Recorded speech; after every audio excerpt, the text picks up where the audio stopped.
शेषफल पर में उसे कहते हैं भाग देकर जो शेष बचता है उसे शेषफल कहते हैं। जैसे 2 से 7 में भाग देंगे तो 6 3 बार में खत्म हो जाएगा और शेष बचेगा, इसे ही हम शेषफल कहते हैं। इस पर ही क्वेश्चन पूछा जाता है, जैसे कि दिया गया है क्वेश्चन नंबर 1, 32 गुना 33 गुना 34 को भाग अगर 35 से दे तो शेष क्या बचेगा। तो इस प्रकार के क्वेश्चन में हम गुना नहीं करेंगे बल्कि जबरदस्ती भाग दे देंगे। जैसे 32 में जबरदस्ती भाग देने से -3 और 33 में जबरदस्ती भाग देने पर -2 और 34 में जबरदस्ती भाग देने पर -1 होगा। फिर सभी को गुना करके हम 35 से भाग दे देंगे। जब ऊपर में घटाव रहे तो 35 - 6 करेंगे तो 29 आंसर आएगा। ठीक उसी प्रकार क्वेश्चन नंबर 2 दिया गया है 2 गुना 3। क्वेश्चन नंबर 2 दिया गया है कि 2 गुना 3 गुना 4 को भाग 5 से देने पर रिमाइंडर क्या बचेगा। तो 5 से जबरदस्ती भाग 2 और 3 और 4 में दे देंगे। तो इस प्रकार हम देखते हैं कि -3 गुना -2 गुना -1 आएगा। सभी को गुना करने पर -6 आ जाएगा, क्योंकि यहाँ 3 बार ही गुना दिया गया है इसलिए -6 होगा। -6 को हम -1/5 लिख सकते हैं, क्योंकि जब छोटा नीचे छोटा रहे तो भाग जब छोटा हर रहे तो भाग दे देंगे और फिर जो आएगा उससे घटाव करके लिखेंगे। जैसे यहाँ दिया गया है 6 6 -1 हो जाएगा और -1 घटाव करके 4 आंसर होगा। ठीक उसी प्रकार तीसरा नंबर क्वेश्चन दिया गया है। कितना बड़ा भी क्वेश्चन पूछे ठीक उसी प्रकार करेंगे हम, जैसे कि 1421 गुना 1423 गुना 1425 को 12 से भाग देने पर क्या होगा। तो 12 से पहले हम भाग दे देंगे, 12 से 1421 में भाग देंगे तो 5 रिमाइंडर 5 आएगा और फिर 7 आएगा, फिर 9 आएगा। फिर इन सभी को गुना करके 12 से भाग दे देंगे तो रिमाइंडर 3 आएगा। क्वेश्चन नंबर चौथा दिया गया है 1527 प्लस 2327 में 19 से भाग देने पर रिमाइंडर क्या बचेगा। पहले हम 1900 1527 में भाग दे देंगे, 19 8 पर गुना से तो 3 रिमाइंडर आएगा। तो यहाँ पर हम 3 लिखेंगे, फिर 19 से भाग देंगे, 19 से कम 19 तो कितना बचेगा 4 और तो फिर 19 दूनी 38।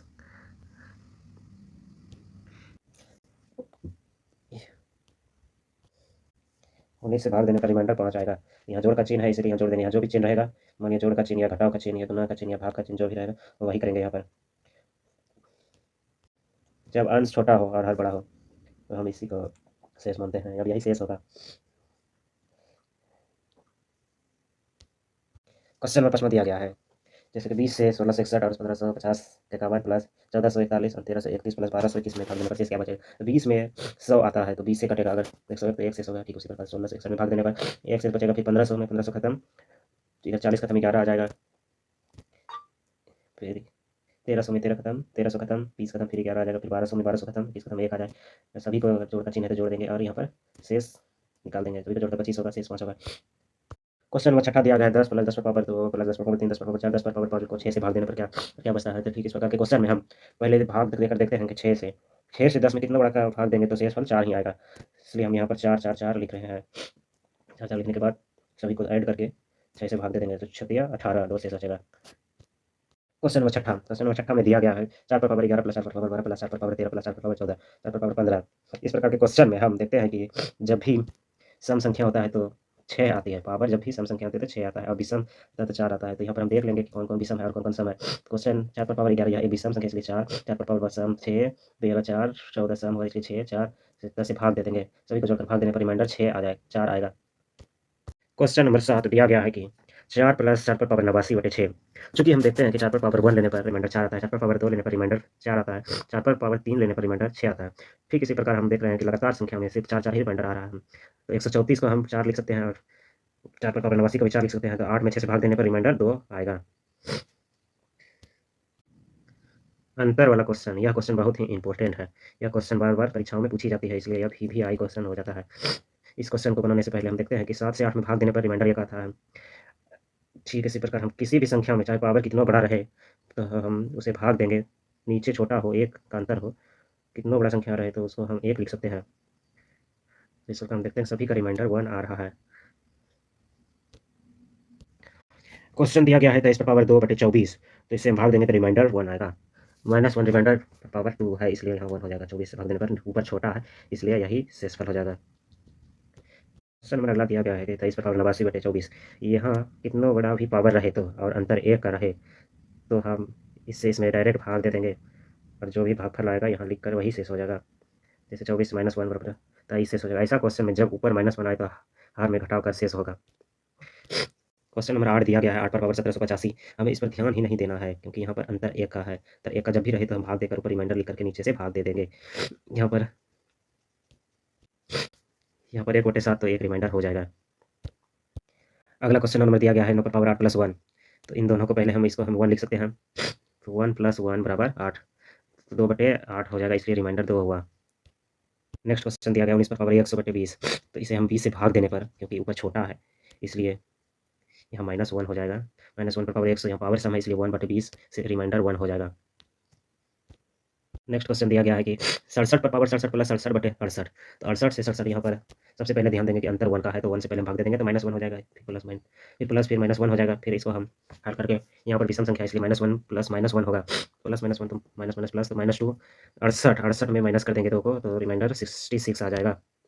क्वेश्चन नंबर 12 दिया गया 2 पर पावर 99/5, यहाँ पर तो 1 का अंतर नहीं है इसलिए हम पहले इसको 1 का अंतर बनाएंगे। 1 का अंतर बनाने के लिए 2 पर पावर 2, 2 पर पावर 2 लिखेंगे, फिर इसे 49 प्लस 2 यहाँ पर एक बच गया इसलिए 2 पर पावर 1 लिख देंगे, तो यह 1 हो जाएगा। इसको हम लिख सकते हैं 4 पर पावर 49 प्लस 2 पर पावर 1/5, फिर इसको हम वो -1 लिख सकते हैं, -1 प्लस 2/5, तो माइनस प्लस बराबर 1/5 हो जाएगा इसलिए रिमाइंडर 1 होगा। क्वेश्चन नंबर 13 भी ठीक उसी प्रकार दिया गया है कि 3/5 इसका पावर है 21 68 4, तो 3 को हम ऐसा संख्या बनाएंगे जो कि 5 से कटने के बाद रिमाइंडर 1 हो जाए, तो 3 पर पावर 2 लिख सकते हैं, तो 2 से भाग दे देंगे 21 में, 2 एकम 2, 1 0 में जाएगा, 3 दूनी 6, 4 दूनी 8, 2 दूनी 4, यहाँ पर हम 5 का लिख लेंगे। इसके बाद यहाँ पर अंतर 1 हो जाएगा इसलिए -1 को हम यहाँ पर सम संख्या इसलिए 1/5 रिमाइंडर आ जाएगा 1। नेक्स्ट टाइप करने से पहले यह सूत्र याद रखना होगा, जब भी x पर पावर n माइनस a पर पावर n रहे, तो चाहे वो विषम संख्या हो या सम संख्या हो, तो हमेशा x माइनस a और x प्लस a होगा। और जब भी x पर पावर n प्लस x पर पावर n रहे, तो वह चाहे संख्या सम रहे या विषम, वह x प्लस a होगा हमेशा। जहाँ x है वहाँ कोई संख्या है और a भी कोई संख्या है, लेकिन n पावर है, जैसे सेम पावर रहना चाहिए। जहाँ n है, जैसे n है तो दूसरा n भी 2 ही होना चाहिए। x कोई संख्या है, जैसे x बराबर 4, a भी कोई संख्या है, जैसे ये डिफरेंट संख्या है। अब क्वेश्चन नंबर 19 दिया गया है 97 पर पावर 31 प्लस 43 पर पावर 31/35 का रिमाइंडर क्या होगा, तो 97 प्लस है तो बीच में, इसलिए यहाँ पर 97 प्लस x प्लस a पर पावर n बराबर x प्लस a होगा, इसलिए यहाँ 97 प्लस 43/35 होगा। इसको 140 35 से भाग देने पर रिमाइंडर 0 होगा। नेक्स्ट क्वेश्चन दिया गया है 497 पर पावर 178 माइनस 261 पर पावर 178 को 379 से भाग देने पर शेष क्या बचता है, तो इसका सूत्र हो जाएगा x पर पावर n माइनस a पर पावर n बराबर x minus a x plus a, इसी सूत्र पर बैठाया गया है। 497 माइनस 261 बराबर 236, 497 प्लस 261 बराबर 758 को भाग देने पर रिमाइंडर 0 होता है। नेक्स्ट क्वेश्चन दिया गया है 127 पर पावर 97 प्लस 97 पर पावर 97/32। इस प्रकार के क्वेश्चन में x प्लस a वाला फॉर्मूला लगेगा, इसलिए 127 प्लस 97 बराबर 224 को 32 से हटाएंगे तो शेष पर 0 हो जाएगा, क्योंकि 32 से पूरी तरह विभाज्य हो जाएगी। नेक्स्ट क्वेश्चन दिया गया 5 पर पावर 70 प्लस 7 पर पावर 70 को 74 से भाग देने पर शेष क्या बचता है, तो इसको पहले हम 74 से भाग देंगे, 5 प्लस 7 को तो नहीं जाएगा, इसलिए हम इसको इस प्रकार करेंगे कि 74 आ जाए, तो इसको हम 5 पर पावर 2 लिख सकते हैं, और पावर 35 प्लस 7 पर पावर 2 और पावर 35 लिख सकते हैं। इसके लिखने के बाद हम देखते हैं कि यहाँ 25 हो जाएगा और 49 हो जाएगा, तो 49 25 बराबर 74 हो जाएगा, 74/74, तो रिमाइंडर शेष बराबर 0 होगा। क्वेश्चन नंबर 23 दिया गया 8 पर पावर 2 के प्लस 5 पर पावर 2 के बटे 89 से भाग देने पर क्या शेष बचता है, तो 2 के को हम लिख सकते हैं 8 का स्क्वायर प्लस 5 का स्क्वायर 64 के प्लस 25 के, यह सूत्र पर आ गया x पर पावर n प्लस a पर पावर n, यह सूत्र पे आ गया, इसलिए 64 प्लस 25 बटे 89, 89 कट गया, इसलिए रिमाइंडर 0 होगा। क्वेश्चन नंबर 24 दिया गया 7 पर पावर 6n माइनस 6 पर पावर 6n, तो पहले इसे हमें चेक करना पड़ेगा कि 6 आखिर सम संख्या है या विषम संख्या है, तो यह पहले हम 7 माइनस 6 लिख करके चेक करेंगे, 1 आया, और 7 प्लस 6 बराबर 13, यानी 1 से भी कटेगा और 13 से भी कटेगा, तो आंसर 13 आ जाएगा। लेकिन बट हमें 6 को चेक करना पड़ेगा, तो 6 गुना 1 बराबर 6, 6 गुना 2 बराबर 12, तो हम देखते हैं कि यह 6 एक सम संख्या है, तो 13 भी एक सम संख्या ही होगा। क्वेश्चन नंबर 26 दिया गया है 3 पर पावर 12 माइनस 11 पर पावर 12, तो इसको हम 3 माइनस 11 बराबर 8, 3 प्लस 11 बराबर 14, तो ये हम देखते हैं कि 2 से और 7 से कट रहा है, इसलिए ऑप्शन नंबर ए होगा इसका आंसर, 2 एवं 7।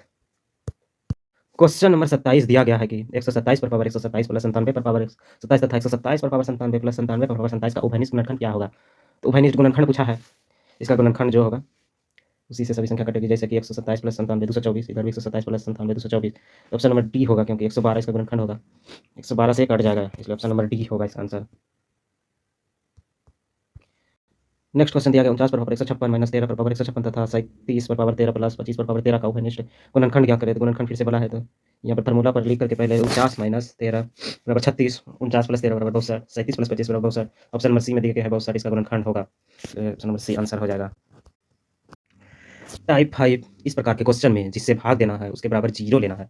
जैसे क्वेश्चन दिया गया है कि x पर पावर 3 माइनस 6 पर 6x प्लस 7 को x प्लस 1 से भाग देने पर शेष क्या होता है। x प्लस 1 बराबर जीरो लेने पर प्राप्त होता है कि x बराबर माइनस 1, तो x बराबर माइनस 1 रखने पर हमें प्राप्त होता है कि 1 प्लस 6 प्लस 7 बराबर 12, इसलिए आंसर इसका 12 हो जाएगा।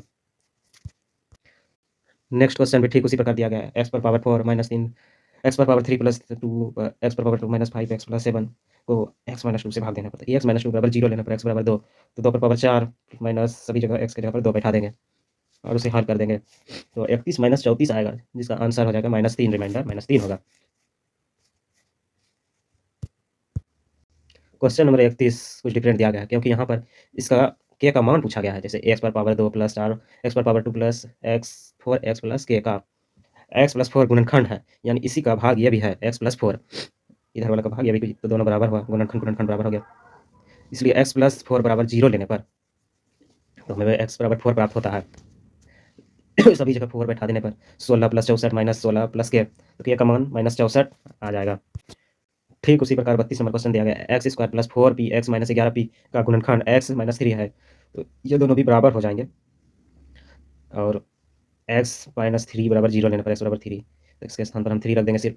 9 प्लस 12p माइनस 11p, तो 12p में 11p पर तो p बच जाएगा 9 बराबर, तो p बराबर -9 आंसर हो जाएगा। क्वेश्चन नंबर 34 दिया गया है, यदि x पर पावर 3 प्लस 5x पर पावर 2 प्लस 10 के को एक्स स्क्वायर प्लस 2 से भाग देने पर शेष -2x बचे, तो के का मान, यहाँ पर के का मान पूछा है और शेषफल दिया गया है, तो इसलिए x square plus 5x square plus 10 के बराबर -2x, तो एक्स स्क्वायर प्लस 2 बराबर जीरो लेने पर तो एक्स स्क्वायर बराबर माइनस का 2 हो जाएगा, तो जहाँ जहाँ एक्स स्क्वायर है वहाँ -2 लिख देंगे और सभी को काटा पीटी करके हम देख लेंगे, तो माइनस का 2x और माइनस का 2x कट जाएगा, तो 5 गुना -2, तो माइनस का 10 प्लस 10 के बराबर 1 आ जाएगा आंसर। शेषफल का फैक्टोरियल टाइप नंबर 6 दिया गया है। फैक्टोरियल को हम इस प्रकार भी लिख सकते हैं, या एक्सप्रेशन का मान देखकर भी लिख सकते हैं। जैसे फैक्टोरियल 1 को 1 गुना 1 बराबर 1 लिख सकते हैं, फैक्टोरियल 2 को 1 गुना 2 लिख सकते हैं, फैक्टोरियल 3 को 1 गुना 2 गुना 3 बराबर 6 लिख सकते हैं, फैक्टोरियल 4 को 1 गुना 2 गुना 3 गुना 4 बराबर 24 लिख सकते हैं, फैक्टोरियल 5 को 1 गुना 2 गुना 3 गुना 4 गुना 5 बराबर 120 लिख सकते हैं। ठीक इसी प्रकार से हम अनंत तक फैक्टोरियल को निकाल सकते हैं। जैसे क्वेश्चन दिया गया है, फैक्टोरियल 1 को 15 से भाग देने पर शेषफल क्या प्राप्त होता है। फैक्टोरियल 1 का मान हमको पता है कि 1 ही होता है, तो इसका रिमाइंडर भी 1 ही होगा, तो फैक्टोरियल 2/15 का शेषफल क्या होगा, तो 15 से भाग देने पर हमें पता है कि 2 में भाग नहीं लगेगा, इसलिए रिमाइंडर 2 ही हो जाएगा। फैक्टोरियल 3 को 15 से भाग देने पर 6 प्राप्त होगा, फैक्टोरियल 4 को भाग देने पर 15 से 24 से भाग देने पर 9 रिमाइंडर आएगा, लेकिन फैक्टोरियल 5 को 15 से भाग देने पर 0 प्राप्त हो जाता है। ठीक इसी प्रकार फैक्टोरियल में जब 0 प्राप्त एक बार शुरू हो जाता है तो उसके बाद 0 ही होने लगता है, चाहे फैक्टोरियल 6 को 15 से भाग दें या फैक्टोरियल 7 को 15 से भाग दें या फैक्टोरियल 8 को 15 से भाग दें, 0 ही आएगा। अब हम क्वेश्चन करते हैं। क्वेश्चन दिया गया है 35 factorial 1 plus factorial 2 plus factorial 3 plus इस प्रकार 88 तक दिया गया है, और जिसे हम 15 से भाग देने पर शेष क्या प्राप्त होता है। तो फैक्टोरियल 1 का मान हमको पता है कि 1 ही होता है, फैक्टोरियल 2 का मान 2, फैक्टोरियल 3 का मान 6, फैक्टोरियल 4 का मान 9, नहीं फैक्टोरियल 4 का मान हो जाएगा 4 तिया 12, 12 दूनी 24, 24 को 15 से भाग देने पर 9 आएगा, लेकिन फैक्टोरियल 5 का मान हो जाएगा 120, 120 को 15 से भाग देने पर 0 प्राप्त होगा। एक बार जब 0 प्राप्त हो जाता है तो लगातार ही 0 प्राप्त होता है, तो सभी को जोड़कर 15 से भाग दे देंगे और जो रिमाइंडर बचेगा वही रिमाइंडर हो जाएगा इसमें। अगला क्वेश्चन दिया गया है कि फैक्टोरियल 1 का स्क्वायर प्लस फैक्टोरियल 2 का क्यूब प्लस फैक्टोरियल 3 का क्यूब प्लस 1152 फैक्टोरियल का क्यूब को 1152 से भाग दिया जाता है, तो शेष क्या बचता है। हम देखते हैं कि 1152 और 1152 को भाग देने पर 0 प्राप्त होता है, और फैक्टोरियल 1 का मान 1 ही होगा, फैक्टोरियल 2 का मान 2 ही होगा, फैक्टोरियल 3 का मान 6 होगा, सभी का क्यूब करके हम जोड़ देंगे और फिर हम 1152 से भाग देंगे, 1152 से भाग नहीं जाएगा, इसलिए 225 ही आंसर हो जाएगा। नेक्स्ट क्वेश्चन दिया गया है कि 13, 45, 67, 59, यहाँ पर क्वेश्चन नंबर 38 दिया गया है 1 2 3 4 5 6 7 8 9 10 11 12 13 14 15 इस प्रकार से 43 तक को 18 से भाग देने पर रिमाइंडर क्या होता है। तो हमें हमें 8 का विभाज्यता का नियम पता है, क्योंकि 2 पर पावर क्यों होता है, इसलिए लास्ट का 3 डिजिट ही हम चेक करेंगे। 3 से 8 से कटा के 8 या 24 3 रिमाइंडर बच जाएगा, इसलिए आंसर 3 हो जाएगा। नेक्स्ट क्वेश्चन दिया गया है 39 नंबर 1 2 3 4 5 6 7 8 9 10 11 12 13। यहाँ पर ध्यान देने वाली बात यह है कि यहाँ 53 अंकों की संख्या पूछा है, नहीं कि 53 तक। 53 अंकों की संख्या में हम देखेंगे कि 53 अंक तक कौन कौन सी संख्या आती है, तो 53 में माइनस पहले हम देख लेते हैं। यहाँ पर 1 2 3 4 5 6 7 8 9 9 तक तो यही क्वेश्चन हो गया, तो 44 और बचा, तो 44 को हम 2 अंकों की संख्या होगी, इसलिए यहाँ पर 22 संख्या और लेना पड़ेगा, तो 9 प्लस 22 बराबर 31, तो 31 तक हम देखेंगे कौन कौन सी संख्या आती है, तो 1 से लेकर 31 तक लिखेंगे, और 16 का नियम हमें पता है कि 2 पर पावर 2 पर पावर 4 होता है, इसलिए हम लास्ट का 4 डिजिट ही देखेंगे, 2 पर पावर 4 ही होता है, इसलिए 4 डिजिट ही चेक करेंगे। 16 से 30 और 31 को घटाने पर रिमाइंडर 7 प्राप्त होता है, इसलिए इसका आंसर 7 हो जाएगा। लास्ट और अंतिम क्वेश्चन दिया गया है कि एक factorial 1 plus factorial 2 factorial 3 factorial 4 इस प्रकार से 500 फैक्टोरियल तक 9 से भाग देने पर शेषफल क्या प्राप्त होता है। फैक्टोरियल 1 का मान 1 हो जाएगा, फिर फैक्टोरियल 2 का मान 2 हो जाएगा, फैक्टोरियल 3 का मान 6 हो जाएगा, फैक्टोरियल 3 का मान 6 होगा, फैक्टोरियल 4 का मान 24 हो जाएगा, फैक्टोरियल 5 का मान 120, फैक्टोरियल 6 का मान 720। 9 से भाग देने पर हमें 1 में भाग देंगे तो ए प्लस 2 प्लस 6 ये हो जाएगा। 24 को भाग 9 का 28 27 9 का 9 नहीं 18 18 और 6 24 हो जाएगा, इसलिए 6 हो जाएगा। 9 से 120 में 9 ढंग 90 9 ढंग 90 यानी 3 रिमाइंडर आ जाएगा। 9 अठे 72 यहाँ से 0 होना शुरू हो जाएगा, इसलिए सभी को जोड़कर 9 से भाग देने पर रिमाइंडर 0 हो जाएगा, इसलिए आंसर 0 होगा।